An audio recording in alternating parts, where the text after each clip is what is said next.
Hi, this is Carlos Cousins. This is a writing question that is asking us to consider the grammatical validity of only the underlined portion of the sentence provided.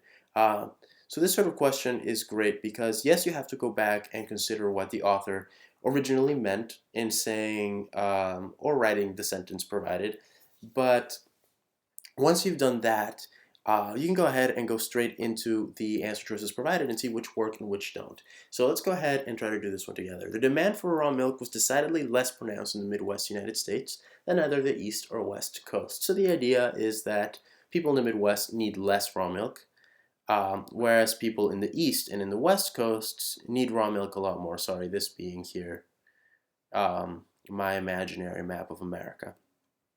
People in these areas need a lot of milk. People in the Midwest, not so much. So this does convey the idea, but let's see why that doesn't work. We've got than here that introduces a comparison. And you got to ask yourself, well, what are we comparing? We're comparing how much need of milk there was, right? And the sentence introduces that as the subject here, the demand for raw milk. So that's what's being compared. And we're told that it was decidedly less pronounced. So that is the action that the demand of milk is taken. So this would be the subject of the sentence. This would be the action taken, so the verb part of the sentence. And we're told that this happens in the Midwest United States. Whoops, there's an ugly circle. So this would be the object of the sentence. So that what precedes than here, the cluster of words here that has meaning that precedes it includes a preposition and a noun, the region. What follows it then is either the East or West Coast. So you have the option here between one noun and one noun, but there's no preposition. So, and you need a parallel construction on both sides of a comparison for the comparison to be grammatically correct. So that's why this one doesn't work. You have in here and you have nothing after than.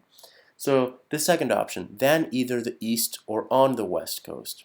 Well, here we have the preposition introduced for the West Coast, but we don't have it introduced for the East Coast. So that doesn't work because this part of the sentence might be grammatically correct, but this isn't. So that doesn't make sense.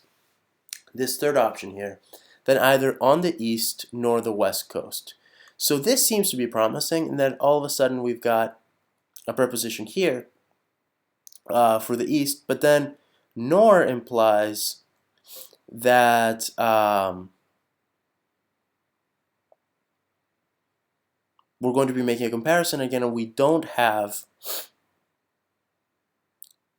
neither on this side, for which you would need no, nor.